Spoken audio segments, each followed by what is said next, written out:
నమస్కారం గురుగారు. శ్రీమాత్రే నమః. గురుగారు, పవన్ కళ్యాణ్ గారి 'ఉస్తాద్ భగత్ సింగ్' మూవీ అయితే రిలీజ్ అయిపోయింది గురుగారు. యాహ్! అందులో ఒక డైలాగ్ అయితే గనుక మంచి ఫేమస్‌గా మనకి భక్తి రిలేటెడ్‌గా ఉంది అనిపించింది. ఇచ్చి పడేసే గోత్రం ఇరగదీసే నక్షత్రం అన్న డైలాగ్ ఉంది అవును. గురుగారు. నేను కూడా ఎవరో చెప్పారు నాకు కూడా నేను విన్నా. అదే గురుగారు, నిజంగానే మనకి అంత ఇరగదీసేలాగా అంత ఫేమస్ నక్షత్రాలు ఉన్నాయంటారా? ఒకసారి చెప్తారా? యాహ్! చెప్తానండి. మనకి ఇక్కడ ఏంటంటే ప్రతి నక్షత్రానికి ఒక ఒక టాలెంట్ ఉంటుంది. అది గనక వాళ్ళు పట్టుకోగలిగితే, ఆ రూట్‌లో వాళ్ళు వెళ్ళగలిగితే ఖచ్చితంగా వాళ్ళ లైఫ్‌లో ఇరగదీస్తారు. ఓకే. ఇక గోత్రం అంటారా? అలా పుట్టినవాడు ఆటోమేటిక్‌గా ఆ గోత్రానికి ఫేమస్ అవుతాడనుకోండి. అదే. అయితే ఈ ఇచ్చి పడేసే గోత్రం, ఇరగదీసే నక్షత్రం అన్నారు కదా! హ్మ్. ఏ నక్షత్రాలకి ఏ టాలెంట్ ఉంటుంది అనేది మనం తెలుసుకుందాం. అంటే ఆ అవును. టాలెంటే కదండీ ఇరగదీయడం అంతే. అంటే. అవును. ఇప్పుడు అశ్విని నక్షత్రం ఉందనుకోండి, ఫాస్ట్‌నెస్ కావాలి వాళ్ళకి. స్పీడ్. ఆ! స్పీడ్ ఉంటే నచ్చుతుంది. వాళ్ళు స్పీడ్ చేస్తేనే వాళ్ళు లైఫ్‌లో సక్సెస్ అవుతారు. అశ్విని గుర్రం కదా! అవును. హ్మ్. ఇక భరణి నక్షత్రం వాళ్ళు ధరణి వెళ్తారు. అంటే వీళ్ళు కరెక్ట్‌గా కాన్సంట్రేషన్ చేసి ల్యాండ్స్ మీద సరిగ్గా వీళ్ళు ప్లాన్ చేసుకుంటే వీళ్ళ లైఫ్‌లో కోటీశ్వరులు అవుతారు. ఓకే. ఆ!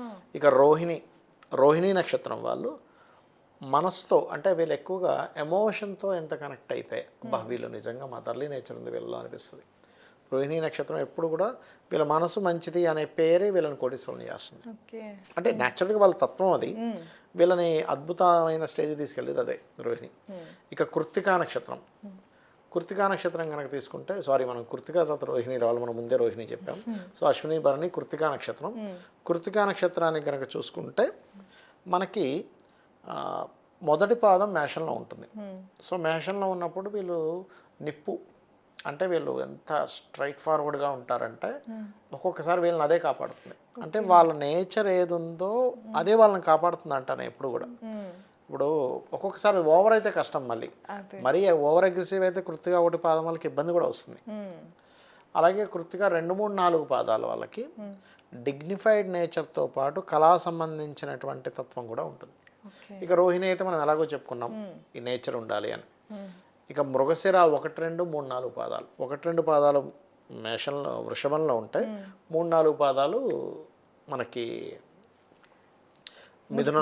మిథునంలో ఉంటాయి. సో 1, 2 పాదాల వారికి ముఖ్యంగా వీళ్ళకి డిజైర్ ఎట్లా నెరవేర్చుకోవాలో ఉన్నంత ప్లానింగ్ ఎవరికి ఉండదు. ఓకే. అంటే మనీ సంపాదించాలి అది ఎట్లాగా అనేది వీళ్ళు బాగా థింకింగ్ ఉంటుంది. అదే 3, 4 పాదాల దగ్గరికి వెళ్ళేసరికి వీళ్ళు వాదనలో ఎరగదీస్తారు. వీళ్ళని కనుక ఆర్గ్యూ చేయమంటే అవతలడు తట్టుకోలేడు. 3, 4 పాదాలు ఎక్కడో బుధుడు పాడై వాళ్ళకి థర్డ్ హౌస్ పాడైతే చెప్పలేం కానీ 99% ఆఫ్ పీపుల్ బాగా ఆర్గ్యూ చేయగలుగుతారు. చక్కటి ఆర్గ్యుమెంట్ చేయగలుగుతారు.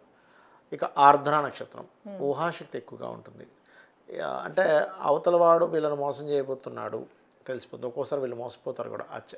బుధుడు చంద్రుడు బాగా పాడైతే, చంద్రుడు రాహు పాడైతే. ఇక పునర్వసు నక్షత్రం కనుక తీసుకుంటే పునర్వసు నక్షత్రానికి 1, 2, 3 పాదాల వాళ్ళకి మంచి కమ్యూనికేషన్ స్కిల్స్ ఉంటాయి. అండ్ పునర్వసు నక్షత్రానికి ఏంటంటే సహజంగానే గైడింగ్ నేచర్ ఉంటుంది.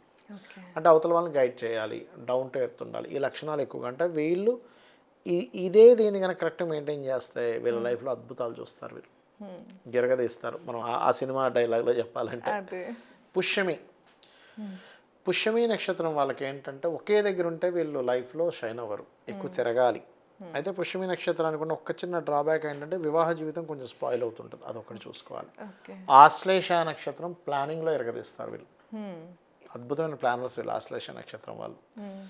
ప్లానింగ్ కూడా ఆశ్లేషాక అలా ఉండదండి. ఆశ్లేషాకి ఇబ్బంది ఏమి ఉండదు. కాకపోతే ఆశ్లేషాకి ఏంటంటే చాలా తెలివిగా ఉంటారండి, చాలా ప్లానింగ్, చాలా తెలివిగా ఉంటారు. అమ్మో అసలు సర్పనక్షత్రం అంటారు అది. అయితే సర్పనక్షత్రం కదా, పెళ్లి చేసుకోవడం మంచిది కదా, ఇవన్నీ అపోహలు, మూఢనమ్మకాలు ఇవన్నీ. ఇక మఖా నక్షత్రం కనుక చూసుకుంటే మఖా నక్షత్రం వాళ్ళు అధికారం ఉంటూ కూడా డౌన్ టు ఎర్త్ అండ్ స్పిరిచువల్గా ఉంటారు. అంటే అధికారం ఉండి దాన్ని కట్టుబడి ఉండడంలో వీళ్ళు నెంబర్ 1. అండ్ పుబ్బా నక్షత్రం వారు చూసుకుంటే కనుక ఇది వీళ్ళకి క్రియేటివిటీ ఎక్కువగా ఉంటుంది. క్రియేటివిటీ అండ్ డిగ్నిఫైడ్ నేచర్ రెండూ ఎక్కువగా ఉంటాయి. వీళ్ళు ఎంత క్రియేటివ్గా వర్క్ చేస్తే వీళ్ళ లైఫ్ అంత బాగుంటుంది. ఇక ఉత్తర 1వ పాదం మనకి సింహరాశిలో ఉంటే ఉత్తర 2, 3, 4 పాదాలు మన కన్యా రాశిలో ఉంటాయి. సో 1వ పాదం ఏదైతే ఉందో ఈ 1వ పాదానికి చాలా డిగ్నిఫైడ్ నేచర్ ఎక్కువ ఉంటుంది, ఓవర్గా ఉంటుంది. అయితే వీళ్ళు ఎప్పుడు కూడా అంటే నేను అనేది ఏంటంటే వాళ్ళు ఏ నక్షత్రంలో పుట్టారో ఆ తత్వం వాళ్ళని బాగా ఇచ్చేస్తుంది. సో వీళ్ళు ఎంత డిగ్నిఫైడ్ ఉంటే అంత మంచిది. వీళ్ళు ఏమాత్రం డౌన్ అవుతుంటే ప్రాబ్లం వస్తుంది, కానీ ఓవర్ కూడా అవ్వకూడదు ఇక్కడ. అండ్ 2, 3, 4 పాదాల వారికి చూసుకుంటే కనుక వీళ్ళు ఈ ఈ అప్పుని ఎలా కంట్రోల్ చేయాలి, ఎక్కడి నుంచి ఎలా అప్పు తీసుకురావాలి, అండ్ ఇప్పుడు ఎలా ఉంటుందంటే ఉత్తర 2, 3, 4 పాదాల వారిని చూసుకుంటే ఇప్పుడు కామన్గా మనం ఎవరికైనా అప్పు ఇచ్చాం లేదా అప్పు తీసుకున్నాం అనుకోండి, కొంచెం అమ్మో అప్పు ఎలా తీరుస్తాం ఏంటనే టెన్షన్ ఉంటుంది. కానీ వాళ్ళకి ఆ టెన్షన్ ఉండదు. అంత ఎట్లా ఒకట్లా మేనేజ్ చేయొచ్చులే, ఇక్కడ నుంచి ఇంకోటి చేయొచ్చులే, ఇది ఉంటుంది ఉత్తర వాళ్ళకి. హస్త నక్షత్రం వారికి చూసుకుంటే వీళ్ళు తొందరగా ఎవరిని నమ్మరు, నమ్మకపోవడమే వీళ్ళకి లైఫ్లో బెస్ట్ వీళ్ళకి అసలు. ఇక అండ్ బాగా తెలివిగా మేనేజింగ్ చేయడం కూడా వీళ్ళకి బాగుంటుంది. మేనేజింగ్ నక్షత్రం అంటారు హస్త నక్షత్రాన్ని. ఇక చిత్త 1, 2 పాదాలు వీళ్ళు కూడా కాస్త ఎక్కువ గొడవ పెట్టుకునే లక్షణాలు ఎక్కువగా ఉంటాయి. అంటే ఏదైనా ఒక గొడవ అక్కడ గొడవని గెలవాలంటే వీళ్ళని పట్టుకెళ్ళాలి. చిత్త 1, 2 పాదం వాళ్ళని. 3, 4 పాదాల వాళ్ళకి కొంచెం వీళ్ళు కూడా కొంచెం బ్యాలెన్సింగ్ మైండ్ ఉంటుంది, కాకపోతే వీళ్ళకి కొంచెం కోరికలు ఎక్కువగా ఉంటాయి. ఈ కోరికలతోనే వీళ్ళు లైఫ్లో పైకి వెళ్తారు. ఈ కోరికల వల్లే ఒక్కొక్కసారి సమ్ టైమ్స్ వీళ్ళు రాంగ్ స్టెప్ కూడా వేస్తారు. అండ్ అలాగే స్వాతి నక్షత్రం. స్వాతి నక్షత్రం లగ్జరీ బ్యాలెన్సింగ్ ఎక్కువగా ఉంటుంది వీళ్ళకి. ఇది ఒక నార్మల్గా కూడా మనం మ్యారేజ్కి ఎవరికైనా మ్యారేజ్ చేసుకునేప్పుడు స్వాతి నక్షత్రం ది బెస్ట్ నక్షత్రంగా చెప్తుంటారు. న్యాచురల్ 7th హౌస్లో ఉంటుంది కాబట్టి అది అమ్మాయికైనా అబ్బాయికైనా. అంటే స్వాతి నక్షత్రం చేసుకుంటే అని కాదు, స్వాతి నక్షత్రంలో ముహూర్తం పెట్టుకుంటే. అది కామన్గా కూడా స్వాతి నక్షత్రం వల్ల కాస్త ఆకర్షణీయంగా కూడా ఉంటారు. ఇక స్వాతి విశాఖ నక్షత్రం కనుక చూసుకుంటే విశాఖ వారికి ఏంటంటే సంతృప్తి ఎక్కువగా ఉంటుంది. వీళ్ళు సంతృప్తి వల్లే వీళ్ళు చాలా హ్యాపీగా ఇదవుతారు వీళ్ళ లైఫ్లో. అయితే బెస్ట్ ఇదవుతారు. విశాఖలో మళ్ళీ 4వ పాదంగా తీసుకుంటే కనుక ఈ 4వ పాదంలో కాస్త గౌప్యం ఉంటేనే వీళ్ళ లైఫ్లో వీళ్ళు సక్సెస్ అవుతారు. ఇక అనురాధ నక్షత్రం వారు చూసుకుంటే వీళ్ళకి పట్టుదల ఎక్కువగా ఉంటుంది. అతిమంచితనము మొండితనం 2 ఎక్కువగా ఉండే నక్షత్రం అనురాధ నక్షత్రం. బాబు వీళ్ళు అతిమంచితనంగా అనిపిస్తారు, ఎట్ ది సేమ్ టైం మొండితంగా కూడా అనిపిస్తారు. ఫైటింగ్ అంటే ఫైటింగ్ రెడీ, కరుణ ఇదైపోతే అట్లా అయిపోతారు. కాకపోతే వీళ్ళు తొందరగా ఏ విషయాన్ని బయటపెట్టడానికి ఇష్టపడరు. సో వీళ్ళకి ఇదే ప్లస్ చెప్పాలంటే. ఇక జ్యేష్ఠ నక్షత్రం వారికి చూసుకుంటే వీళ్ళు కూడా లైఫ్లో అప్ అండ్ డౌన్స్ బాగానే చూస్తారు, కానీ వీళ్ళకి ఏంటంటే ఏదైనా రీసెర్చ్ రిలేటెడ్ సంబంధించిన వీళ్ళు కనుక ఇన్వాల్వ్ అవ్వగలిగితే, నేర్చుకోగలిగితే వీళ్ళని కొట్టే వాళ్ళు ఉంటారు. ఇదే వీళ్ళు లైఫ్లో ఎరగదీసేది అనుకోండి. ఇక మూలా నక్షత్రం స్పిరిచువల్ స్టార్. అంటే స్పిరిచువల్గా వీళ్ళు ఎంత లైఫ్లో వెళ్తే వీళ్ళు అంత లైఫ్ ఎరగదీస్తారు స్పిరిచువల్గా వెళ్తే. ఇక మూల పూర్వాషాఢ శుక్ర నక్షత్రం. ఇక్కడ వీళ్ళకి 2 రకాలుగా ఉంటుంది. ఎలా అంటే ఒకవైపు ఆధ్యాత్మికత ఉంటుంది, ఒకవైపు ఈ కళా సంబంధించినటువంటి తత్వం ఉంటుంది వీళ్ళ మైండ్లో. ఈ రకంగా వెళ్తే వీళ్ళ లైఫ్ అనేది బాగుంటుంది. ఇక ఉత్తరాషాఢ, దీన్ని మనకి కన్యారాశిలో ఉత్తర అయితే ఇక్కడ ఉత్తరాషాఢ ఉంటుంది. ఉత్తరాషాఢ 1వ పాదం ధనస్సులో ఉంటాయి, 2, 3, 4 పాదాలు మకరంలో ఉంటాయి. ఉత్తరాషాఢ 1వ పాదం డిగ్నిఫైడ్ నేచరు అండ్ ఆధ్యాత్మికత ఉంటాయి.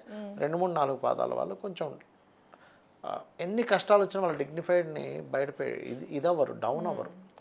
అదే వాళ్ళకి ప్లస్ అనిపిస్తుంది. ఎప్పుడు నేను చాలామందిని చూశాను కదా, వాళ్ళు ఎప్పుడైతే అన్నీ పోయాయి, నేను కోల్పోయాను, ఎప్పుడైతే డౌన్ అయిపోతారో అక్కడి నుంచి వాళ్ళు నిజంగా డౌన్ అవుతారు. వాళ్ళు ఎలాగున్నా సరే నేను నా ఇది కోల్పోను అన్నప్పుడు మాత్రం స్ట్రాంగ్గా వీళ్ళ లైఫ్లో సెట్ అవుతారు.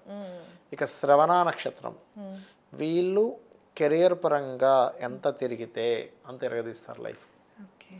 ఇక ధనిష్ట 1, 2 పాదాలు మకరంలో ఉంటాయి, 3, 4 పాదాలు కుంభంలో ఉంటాయి. ధనిష్ట 1, 2 పాదాల వారికి కెరియర్లో ఎంత స్ట్రెస్ని మీరు ఓర్చుకోగలిగితే కెరియర్లో అంత అద్భుతంగా రాణిస్తారు. 3, 4 పాదాల వాళ్ళు బిజినెస్లో ఎంత బాగా ఓర్చుకోగలిగితే అంత ఎరగదీస్తారు లైఫ్ని. అప్ అండ్ డౌన్స్ వస్తాయి కూడా వీరికి. ఇక శతభిష నక్షత్రం.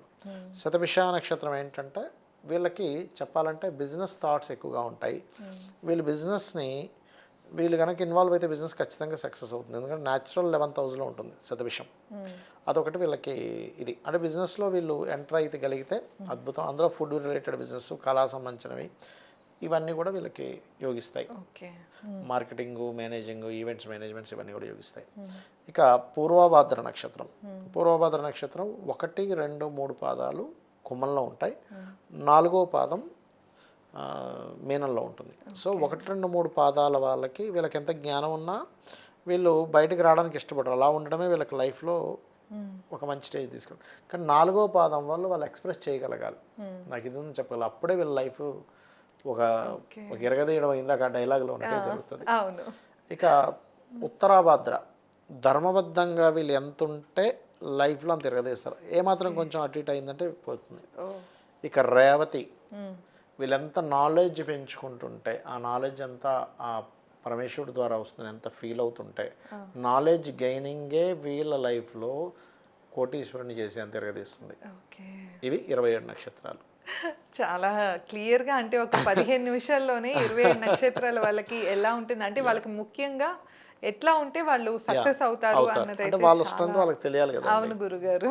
అంటే మనం చూడండి, కొంతమందిలో మనం కొన్ని వీళ్ళలో ఈ తత్వం ఉంది, అందుకే మేము లైక్ చేస్తున్నాం అంటాం. అవును, నిజాయితీగా ఉంటాడనో, లేకపోతే ఎంత ఉన్నా సరే డౌన్ టు ఎర్త్ ఉంటారనో, లేకపోతే చాలా స్ట్రాంగ్గా ఉంటాడనో, చాలా బాగా మాట్లాడతాడనో మనం ఆ వ్యక్తిని ఉంచుకుంటాం. చూసారు కొన్ని ఆఫీసెస్లో, అంటే ఆ వ్యక్తిని ఆఫీస్లో జాబ్ తీసేయకుండా అలా ఉంచుతారు. బికాస్ ఆఫ్ వాళ్ళ స్ట్రెంగ్త్ పబ్లిక్కి ఆ స్ట్రెంగ్తే నచ్చుతుంది, కొన్నిసార్లు ప్లస్ అవుతుంది అట్లా. అవును గురుగారు. సో విన్నారు కదా 27 నక్షత్రాల వారికి అంటే ఎట్లా ఉంటే వాళ్ళు సక్సెస్ అవుతారు అనే కీ పాయింట్స్ అయితే గురుగారు చెప్తూ వచ్చారు. సో మీరు ఎవరైనా మీ పర్సనల్ చార్ట్ చెప్పించుకోవాలి అంటే కనుక కింద గురుగారు నెంబర్ ఇస్తున్నాం, తప్పకుండా కాంటాక్ట్ అవ్వచ్చు. ధన్యవాదాలు. నమస్కారం. శ్రీమాత్రే నమః.